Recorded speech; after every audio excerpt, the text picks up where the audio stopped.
Hello. आज की हमारी वीडियो का टॉपिक है लिक्विडेटेड एंड अनलिक्विडेटेड डैमेजेस। सबसे पहले हम लिक्विडेटेड डैमेजेस देखते हैं। लिक्विडेटेड डैमेजेस वो डैमेजेस होते हैं जो हम पहले से डिसाइड कर चुके हैं या फिर जो पार्टीज़ हैं वो पहले से ही डिसाइड कर चुकी हैं। इसके लिए हम एक अच्छा सा एग्जांपल लेते हैं। जैसे यहाँ पे ये एक पर्सन है ए पर्सन ने बी पर्सन के साथ अग्रीमेंट किया कि भाई ए जो है वो बी को रॉ मटेरियल सप्लाई करेगा। ए पर्सन बी पर्सन को रॉ मटेरियल सप्लाई करेगा। इनके बीच में ये एग्रीमेंट हुआ, बट इन्होंने प्लस में क्या किया, इन्होंने प्लस में अपने एग्रीमेंट में ये सेट किया कि अगर दोनों पार्टीज़ में से ए या बी में से अगर कोई भी पर्सन अगर कॉन्ट्रैक्ट को ब्रीच करता है तो उसे 50,000 रुपीज़ डैमेजेस देने पड़ेंगे।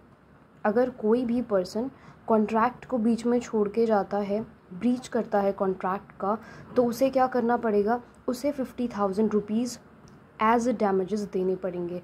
तो ये जो 50,000 रुपीज़ एज डैमेजेस देने पड़ रहे हैं ये क्या हैं, ये हैं लिक्विडेटेड डैमेजेस। क्योंकि यहाँ पे पार्टीज़ जो हैं वो पहले से ही अवेयर होती हैं कि भाई अगर हमने ऐसा किया तो हमें लिक्विडेटेड डैमेजेस देने पड़ेंगे। तो इसको हम बोलते हैं लिक्विडेटेड डैमेजेस। ऐसा कंपनसेशन या फिर ऐसे डैमेजेस जो पहले से ही सेट होते हैं, या तो आप एग्रीमेंट से सेट करते हो या फिर दोनों ही पार्टीज़ अग्री हो जाती हैं कि हाँ ठीक है, अगर मैंने ब्रीच ऑफ कॉन्ट्रैक्ट किया तो भाई मैं तुम्हें इतने डैमेजेस दूंगा, इतना पैसा जो है वो मैं तुम्हें दूंगा। तो ये था हमारा लिक्विडेटेड डैमेजेस। आई होप आपको समझ आया होगा। अब हमारे पास आते हैं अनलिक्विडेटेड डैमेजेस। अनलिक्विडेटेड डैमेजेस ऐसे डैमेजेस या ऐसा कंपनसेशन होता है जो पहले से डिटरमाइन नहीं होता, बल्कि उसे कोर्ट पर छोड़ दिया जाता है डिसाइड करने के लिए। ऐसे डैमेजेस को हम अनलिक्विडेटेड डैमेजेस बोलते हैं। अनलिक्विडेटेड डैमेजेस कैसा होता है, जैसे एग्जांपल के लिए एक पर्सन ने कोई भी रॉन्ग कमिट कर दिया तो उसको कोर्ट लेके जाया जाएगा। प्लेंटिफ बोलेगा कि भाई मेरे को ये लॉस हुआ है इस पर्सन की वजह से, तो मेरे को इतना कंपनसेशन चाहिए, तो कोर्ट डिसाइड करेगा। तो उस तरीके के जो डैमेजेस होते हैं वो होते हैं अनलिक्विडेटेड डैमेजेस।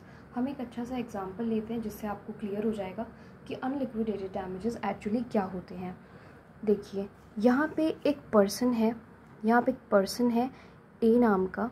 अब इस ए पर्सन ने क्या किया बी के अगेंस्ट। पहले इनकी पोस्ट देख लेते हैं। जो ए पर्सन है वो एक जर्नलिस्ट है, और जो बी पर्सन है वो लगा लीजिए कि इंस्पेक्टर है, इंस्पेक्टर ऑफ पुलिस। तो इन दोनों की ये पोस्ट है।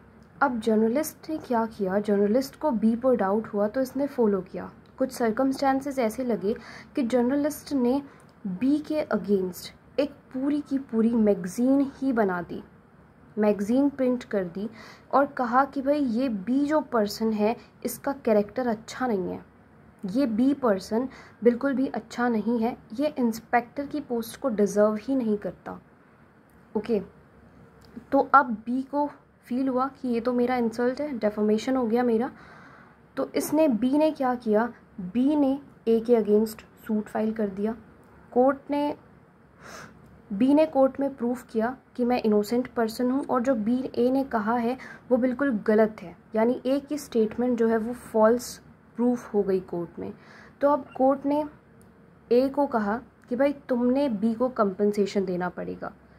अब ए ने बी को क्या करना है, कंपनसेशन देना है।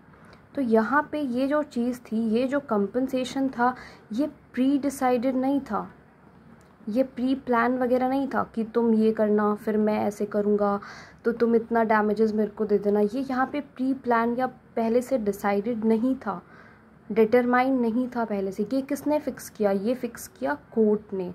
तो ऐसे डैमेजेस को हम अनलिक्विडेटेड डैमेजेस कहते हैं।